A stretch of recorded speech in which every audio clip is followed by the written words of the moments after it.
கிறிஸ்துவுக்குள் பிரியமானவர்களே, கர்த்தரும் இரட்சகருமாய் இயேசு நீடிய நாமத்தினாலே உங்கள் யாவரையும் வாழ்த்துகிறேன். தேவனருளிய அப்பம் மினிஸ்ட்ரி சேனல் மூலியமாக உங்களோடு சந்திப்பதில் மிகுந்த மகிழ்ச்சி அடைகிறேன். தினம்தோறும் இரவு நேரத்தில் 8 மணிக்கு பரிசுத்த வேதாந்தத்திலிருந்து ஒரு பகுதி நாம் தியானித்து நம்முடைய குடும்ப பாதுகாப்பிற்காக நாம் ஜெபித்து வருகிறோம். நீதிமொழிகள் 10ஆம் அதிகாரம் 6ஆம் வசனத்திலே நீதிமானுடைய சிரசின் மேல் ஆசீர்வாதங்கள் தங்கும் என்று எழுதப்பட்டிருக்கு. நீதிமானுடைய சிரசின் மேல் ஆசீர்வாதங்கள் தங்கும். கர்த்தருடைய பிள்ளைகள் தான் இணைந்திருக்கிறீங்க. விசுவாசத்தினாலே நாம் எல்லாரும் நீதிமானாக மாற்றப்படுகிறோம். இலவசமாய் அவருடைய கிருபையினாலே நாம் எல்லாரும் நீதிமானாக மாற்றப்படுகிறோம். இந்த இரவு நேரத்திலே நீதிமானை குறித்து நாம் கொஞ்சம் தியானிக்கும் போது நம்ம வாழ்க்கையிலே சகலவிதமான ஆசீர்வாதங்களையும் நாம் பெற்றுக்கொள்ள முடியும். இலவசமாய் அவருடைய கிருபையினாலே கிறிஸ்து இயேசுவோட மீட்பை கொண்டு நீதிமானாக்கப்படுகிறார்கள். இலவசமான அவருடைய கிருபையினாலே நாம் நீதிமான். நீதிமானுடைய வாழ்க்கையில தான் பல விதமான ஆசீர்வாதங்களை தேவன் நமக்கு தந்திருக்கிறார். நீதிமானை எப்படி கண்டுபிடிக்கலாம் அப்படின்னு சொல்லி பார்க்கும்போது 37ஆம் சங்கீதம் 31ஆம் வசனத்தில் எழுதப்பட்டிருக்கு. தேவன் அருளிய வேதம் அவன் இருதயத்தில் இருக்கிறது, அவன் நடைகளில் ஒன்றும் பிசகுவதில்லை என்று எழுதப்பட்டிருக்கு. நீதிமான் அப்படின்னு சொல்லி பார்க்கும்போது தேவன் அருளிய வேதம் அவங்களுடைய இருதயத்துக்குள்ளே இருக்கும், அவங்களுடைய நடைகளில் ஒன்றும் பிசகுவதில்லை. நீதிமான் தன் வழியை உறுதியாய் பிடிப்பான். யோபு 17ஆம் அதிகாரம் 9ஆம் வசனத்தில் எழுதப்பட்டிருக்கு. நீதிமான் தன் வழியை உறுதியாய் பிடிப்பான். கர்த்தர் நீதிமான்களின் வழியை அறிந்திருக்கிறார். ஒரு குடும்பத்தை கர்த்தர் ஆசீர்வதிக்க வேண்டும் என்றால் எவ்வளவோ குவாலிட்டி இருக்கு. ஒரு மேனேஜர் வேலைக்கு செலக்ஷன் பண்ணி எடுப்பாங்க.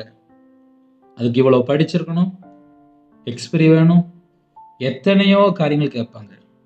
ஒரு கவர்மெண்ட்ல ஒரு போலீஸ்க்கு ஒரு வேலைக்கு எடுப்பாங்க, அதுக்கு பின்னாடி ஏகப்பட்ட ஒரு ட்ரைனிங் உண்டு.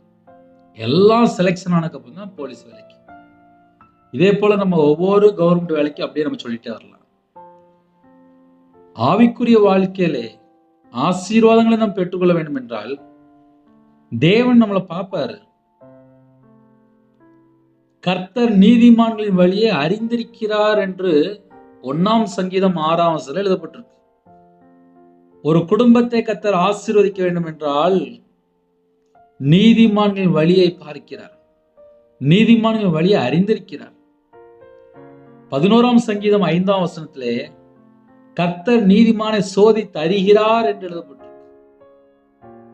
ஒரு குடும்பத்தை ஆசீர்வதிக்க வேண்டும் என்றால் நீதிமானை சோதித்தருகிறார்.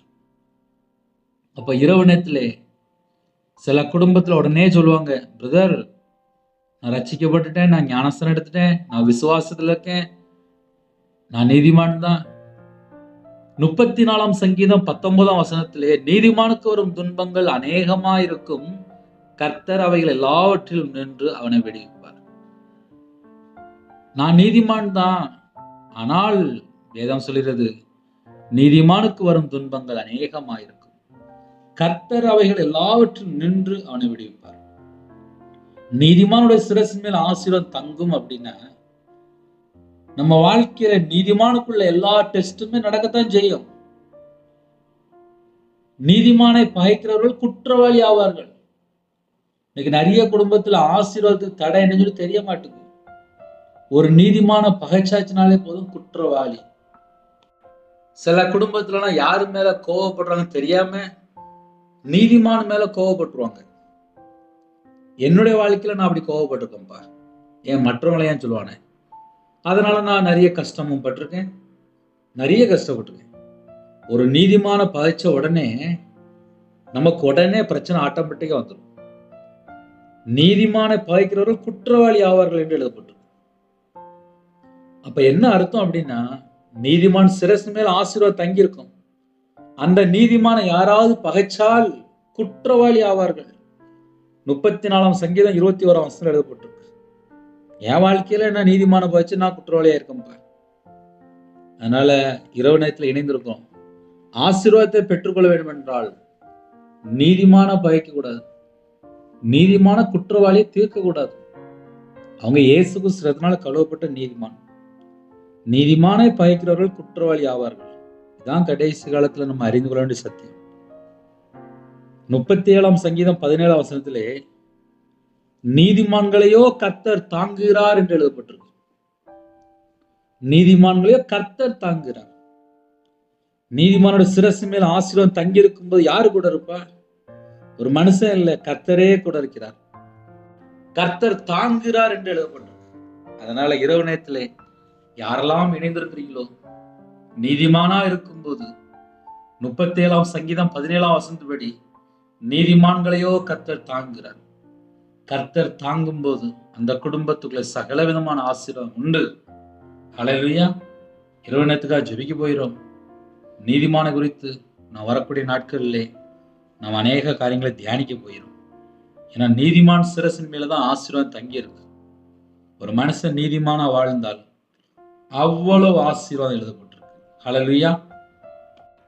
ஒரு குடும்பம் தேவனுக்கு பிரியமானபடி வாழ்ந்தால் சகல விதமான ஆசீர்வாதம். நீதிமான் ஒருபோதும் தள்ளாட விட்டார். ஒரு மனுஷன் நீதிமான வாழ்ந்துட்டு இருக்கும் ஒருபோதும் தள்ளாட விட்டார். 55ஆம் சங்கீதம் 22ஆம் வசனம். வீட்டுல இன்னைக்கு டைரி இருந்தா நீங்க சொல்ற வசனமா எழுதி வைக்கலாம். ஏன்னா அவ்வளவு முக்கியமான வசனம் சொல்லிட்டு இருக்கேன். 64ஆம் சங்கீதம் 10ஆம் வசனத்திலே நீதிமான் கர்த்தருக்குள் மகிழ்ந்து அவரை நம்புவான். நீதிமான் சிரசு மேல ஆசீர்வாதம் தங்கியிருக்கும் அப்படின்னா நிறைய காரியங்கள் இருக்கு. ஒரு நீதிமான் எப்படிலாம் வாழணும் இந்த பூமியில அநேக காரியங்கள் நமக்கு பைபிள் எழுதி தந்துட்டாரு. நம்ம தான் சும்மா இருக்கும்போது நீதிமான்னா யாரு அப்படின்னு சொல்லி கையில பைபிள் எடுத்து சும்மா இருக்கும்போது உட்காந்து வாசித்து பார்க்கணும். ஏகப்பட்ட வசனம் இருக்கு. ஆவிக்குரிய வாழ்க்கையிலே நான் வளர வேண்டுமா? கையில பைபிள் எடுத்து வாசிங்க. இரவு நேரத்துல சின்ன ஜெபம் பண்ண போறோம். இந்த நாளுக்காக இந்த மாசத்துல நம்ம கடைசியில வந்துட்டோம். நிறைய தேவைகள் இருக்கு, நிறைய பண பிரச்சனை இருக்கு, நிறைய குடும்பத்துல நிம்மதியே இல்லை. ஜெபிப்போம். கர்த்தர் ஆசீர்வதிப்பார். தடைகளை நீக்கி உங்க குடும்பத்தை ஆசீர்வதிப்பார். கண்களை மூடி நாம் ஜெபம் செய்வோம். கிருபை மகிமை அந்த பரிசுத்தமுள்ள நல்ல தகப்பனே, நன்றியோடு சொல்லிடுவோம். இந்த இரவு நேரத்திலே உங்களுடைய பாதபல வருகிறோம்ப்பா. கர்த்தர் எங்களுக்கு ஜீவனை தந்து கிருபை தந்து எங்களை பாதுகாக்கிறீங்க. நன்றி. உங்களுக்கு பிரியமானபடி நாங்கள் வாழணும்ப்பா. எங்க வாழ்க்கையிலே எத்தனையோ குறைகள் இருக்கு, எல்லாவற்றையும் மன்னிக்கிற தேவன். இரவு நேரத்திலே கண்ணீரோடு ஜெபிக்கிற குடும்பம் உண்டு, வேதனையோடு வாழ்ற குடும்பம் உண்டு, பல விதமான சூழ்நிலை, இக்கட்டான சூழ்நிலை, நிம்மதி இல்லாமல் போராட்டத்து மத்தியில் வாழ்ற குடும்பம் உண்டு. எல்லா குடும்பத்தையும் உங்களுடைய கரத்தில் அர்ப்பணிக்கிறோம். என் தேவன் மனம் இறங்க வேண்டும். சகலவற்றையும் புதிதாக்குற தேவன் உங்க பிள்ளைகளோட வாழ்க்கையிலே குறைகள் குற்றங்கள் எல்லாவற்றையும் மன்னித்து மறுபடியும் புதிதாக்கி ஆசீர்வதிங்க. எங்களுடைய அக்கிரமத்தை மன்னிங்க, எங்களுடைய பாவத்தை மன்னிங்க. கர்த்தர் பிரியமில்லாமல் வீண் வார்த்தை பேசின எல்லா பாவத்தையும் மன்னிங்க. இரவு நேரத்தில் சமாதானத்தின் தேவன் உங்க பிள்ளையோட கூட இருங்க. இன்பமான நேரத்தாங்க அதிகாலையில் எழுப்பிடுங்க. நாளைக்குள்ள எல்லா காரியத்தையும் கர்த்தர் பொறுப்படுத்துங்க. அவசர சிகிச்சையில குடும்பத்தை கர்த்தர் தொட்டு சுகமாக்கி பூர்ண விடுதந்து பூர்ண தீர்காயுசு தந்து அப்போ அந்த குடும்பத்துல என்ன பலவீனத்தோடு படுக்க இருக்கங்களோ, ஹாஸ்பிட்டல் இருக்கங்களோ, மரண தருவல்களோ எல்லாவற்றையும் கர்த்தர் நீக்கி கர்த்தர் பூர்ண சுகம் தாங்க. உங்களுடைய தலைமுறை கரத்தினாலே தொட்டு சுகமாக்கி தாங்க. நைட் டியூட்டில இருக்காங்க, நைட் நேரத்தில் வேலை பார்க்காங்க, வாலிப பிள்ளைகள், வாலிப பையங்க எல்லாருக்கும் கர்த்தருடைய பாதுகாப்பு உண்டாட்டும். டிரைவிங் லைன்ல போயிருக்காங்க, எல்லாருக்கும் கர்த்தருடைய பாதுகாப்பு உண்டாட்டும். தேவனர்லயே அப்ப மினிஸ்டர் மூலியமா யாரெல்லாம் எடுத்துக்காங்களோ எல்லா குடும்பத்தையும் கர்த்தரே கூட இருந்து ஆசிரியங்க. நீதிமான் சிரசின் மேல் ஆசீர்வாதம் தங்கி இருக்கும். ஒவ்வொரு பிள்ளைகளையும் பரிசுத்தப்படுத்தி ஆசிரியங்க. உங்களுடைய சிரசின் மேல் ஆசீர்வாதம் வைங்க. யாரெல்லாம் வேதனைப்படுறாங்களோ வேதனையெல்லாம் நீக்கி ஆசீர்வதிங்க. கர்த்தர் பொறுப்படுத்துங்க. நீதிமான்களுடைய பாதை நடு பகல் வரைக்கும் அதிகமாய் பிரகாசிக்கிற சூரிய பிரகாசம் போல் இருக்கும் என்று வேதம் சொல்லுது.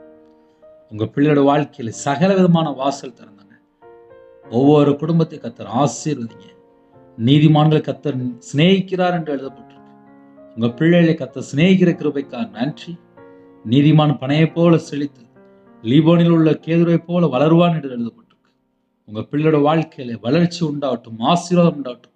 நீதிமானுடைய கொம்புகளை உயர்த்தப்படும் என்று எழுதப்பட்டிருக்கு. ஒவ்வொரு குடும்பத்தை கர்த்தர் ஆசீர்வதிங்க. கர்த்தர் பொறுப்படுத்துவதே நீதிமான் விரும்புகிற காரியம் அவனுக்கு கொடுக்கப்படும் என்று எழுதப்பட்டிருக்கு. யாரெல்லாம் நீதிமானாக அப்பா இணைந்திருக்காங்களோ அவங்க விரும்புகிற காரியம் அவங்களுக்கு கொடுக்கப்படட்டும்ப்பா. கர்த்தர் பொறுப்படுத்துவங்க. கற்பனையாக ஜெபிக்கிறாங்க. கர்த்தர் ஆசீர்வதிங்க. மாசமா இருக்காங்க, தாயும் பிள்ளையும் ஆசீர்வதித்த கிருபைக்காக நன்றி. டெலிவரி புறப்படுறாங்க, பரம வைத்து கொடுங்க. திருமண தேவைக்காக எத்தனையோ குடும்பத்தில் இணைந்திருக்காங்க. எல்லா விதமான வாசல் திறந்து திருமணத்தை கர்த்தர் நடத்தித்தாங்க. திருமணம் முடிந்ததுக்கு அப்புறம் நிம்மதியில்லாத வாழ்க்கையா இருக்கு. கள்ள தொடர்பு, தேவையில்லாத பிரச்சனைகள், விபச்சார அடிமை, கள்ள தொடர்பு, போதை காரியங்கள், மதுபான அடிமை, எத்தனையோ கர்த்தரை விட்டு தள்ளி போற 1000 காரியங்கள், விக்கிர வழிபாடு, மாந்திரிகம், பிள்ளி சொன்ன ஏவல்ல எந்தெந்த குடும்பத்துல பாதிக்கப்படும் அந்த குடும்பத்தை கர்த்தர் சந்திக்க வேண்டும். அந்த குடும்பத்துக்கு விரோதமாக கிரியேசர் எல்லா வானமுள்ள பொல்லாத சகல சத்துருன் கிரியலாம் வேரோட சுட்டு எரிக்கப்பட்டோம். இயேசு கிறிஸ்து நாமத்தினாலே வேரோட சுட்டு எரிக்கப்பட்டோம், வேரோட சுட்டு எரிக்கப்பட்டோம். உங்க பாதவில் அர்ப்பணிங்க. எல்லா குடும்பத்தையும் கர்த்தர் பொறுப்பெடுத்துங்க. தேவனர்லேயே அப்போ மினிஸ்டர் ஆசீர்வதித்தாங்க. படிக்கிற பிள்ளைகள் உங்களை கருத்தில் அர்ப்பணிக்கும். கடன் பிரச்சனை இருக்க குடும்பத்தை கர்த்தர் மாற்றி ஆசீர்வதிங்க. இந்த மாசம் எல்லா தேவையிலெல்லாம் கர்த்தர் சந்திக்க வேண்டும்.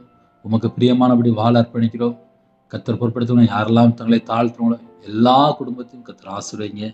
என் நாமத்து நிமித்தம் எதை கேட்டாலும் சொன்னீங்க, இயேசு கிறிஸ்து நாமத்தினாலே கேட்கிறோம்.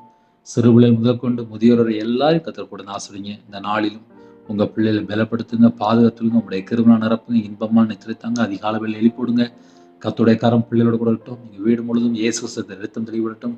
உருவின பட்டயத்தோட முன்னும் பின்னுமா தேவ தூதர் உலாவிடட்டும். எந்தெந்த குடும்பத்துல வருத்தத்தோடு, வேதனையோடு, பலவிதமான நிந்தையோடு, அவமானத்தோடு, கஷ்டத்தோடு, அப்பா பாரத்தோடு, கண்ணீரோடு யாரெல்லாம் ஜெபிக்கணாலோ அந்த குடும்பத்தை கர்த்தர் சந்திக்கணும்ப்பா. குடும்பமாக ஆசீர்வதிங்க. வெளிநாட்டுல இருக்கிறாங்க, அவங்க இருக்கிற பகுதிகளிலே அப்போ அவங்க பிள்ளைகளை ஆசீர்வாதமா மாற்றித்தாங்க. நீதிமான் சிரசின் மேலே ஆசீர்வாதம் தங்கியிருக்கும் என்று வேதம்படி ஒவ்வொரு குடும்பத்தையும் கர்த்தர் ஆசீர்வதிங்க ராஜா. எல்லா குறைகள், குற்றங்கள் எல்லாவற்றையும் நீக்கி அப்பா விசேஷமா நீதிமான் விரும்புகிற காரியம் அவனுக்கு கொடுக்கப்படும் என்று வேதம்படி உங்க பிள்ளைகளை ஆசீர்வதிங்கப்பா. உங்க பிள்ளைகளை ஆசீர்வதிங்கப்பா. நீதிமானுடைய உதடுகள் அநேகரை போஷிக்கும் என்று வேதம் சொல்லியிருப்பா. உங்க பிள்ளைகளை ஆசீர்வதிங்கப்பா. உங்க பிள்ளைகளை ஆசீர்வதிங்க. உங்க பிள்ளைகளை ஆசீர்வதிங்க. எல்லா குடும்பத்தையும் ஆசீர்வதிங்க. எல்லா குடும்பத்தையும் ஆசீர்வதிங்க. உம்முடைய கரத்தில் அர்ப்பணிக்கிறோம். கர்த்தர் பொறுப்படுத்துங்க. இணைந்திருக்கிற எல்லா குடும்பமும் கர்த்தராகிய இயேசு நாமத்தினாலே ஆசீர்வதிக்கப்படட்டும். உம்முடைய நாமம் மட்டும் மேம்படுத்தும். அப்பிரயோஜனமான ஊழியக்காரன்பா, தாழ்த்தீரன் அர்ப்பணிக்கிறேன். அதிகாலை வேளை ஜெபிக்க கர்த்தர் கிருபை தாங்க. எல்லா குடும்பமும் இணைந்திருக்க கர்த்தர் கிருபை செய்யுங்க. இரவு நேரத்துல இன்பமா நித்திருத்தாங்க. சீக்கிரமா படுத்துவங்க கர்த்தர் கிருபை செய்யுங்க. செல்போன்ல தேவையில்லாம அடிமையில போய் சிக்கிக்கொள்ளக்கூடாது. கர்த்தர் பொறுப்படுத்துங்க. அதிகாலை வேளை எழும்பி ஜெபிக்க, துதிக்க, உங்க நாமத்தை மகிமைப்படுத்த கிருபை செய்யுங்க. இந்த நாள் முழுவதும் பாதுகாத்து கிருபைக்காக 1000 மடங்கு உமக்கு நன்றி செலுத்தினோம். உம்முடைய கிருபினால தாங்கி அப்பா எங்களை தப்பி வைத்து பாதுகாத்து வழிநடத்துவ கிருபைக்காக நன்றிப்பா. அப்பா எங்களுடைய ஆவியை உங்களுடைய கரத்தில் அர்ப்பணிக்கிறோம். முடிவில் அப்பா உங்களுடைய ஜீவனுக்குள்ளே விசேஷமா நித்திய ஜீவனுக்குள்ள வரணும்ப்பா. எங்களை தகுதிப்படுத்தி ஆசிரியங்க. மறுரூபமாக்குறதுக்கு எங்களை பரிசுத்தப்படுத்துங்கப்பா. எங்களோட வாழ்க்கையில கத்தரை விட்டு தள்ளி போன எல்லா குறைகள், குற்றம் எல்லாவற்றையும் மன்னித்து மறுபடியும் பரிசுத்தப்படுத்தி ஆசீர்வதிங்க. உங்க நாமம் மட்டுமே விடட்டும். துதி கன மகிமையெல்லாம் ஒருவருக்கு செலுத்தினோம். இயேசு கிறிஸ்து பிதாவே ஆமென். தேவனுக்கே மகிமுண்டதாக. கர்த்தர் தாமே உங்களையும் உங்கள் குடும்பத்தையும் சகல காரியத்திலும் சம்பூர்ணமாக திருப்தியாக கர்த்தர் கொடுத்து ஆசீர்வதிப்பாராக ஆமென். கர்த்தராகிய இயேசுவின் கிருபையும் பிதாவாகிய தேவனுடைய அன்பும் பரிசுத்தவருடைய ஐக்கியமும் இப்பொழுதும் எப்பொழுதும் சதா காலங்களிலும் நம்மளோட கொடுப்பதாக ஆமென். கிறிஸ்துவுக்குள் பிரியமானவர்களே, தனி ஜெபம் பண்ணுங்க, குடும்ப ஜெபம் பண்ணுங்க. எங்களுடைய ஊழியர் காலத்துடன் ஜெபித்துள்ளுங்கள். கர்த்தர் உங்களையும் உங்கள் குடும்பத்தில் சகல காரியத்திலும் சம்பூர்ணமாக திருப்தியாக கர்த்தர் கொடுத்து ஆசீர்வதிப்பாராக ஆமென். கர்த்தராகிய இயேசுவின் கிருபையும் பிதாவாகிய தேவனுடைய அன்பும் பரிசுத்தவருடைய ஐக்கியமும் இப்பொழுதும் எப்பொழுதும் சதா காலங்களிலும் நம்மளோட கொடுப்பதாக ஆமென். God bless you. Thanks for watching. Please subscribe our channel. Click the like and share. Click the bell. God bless you.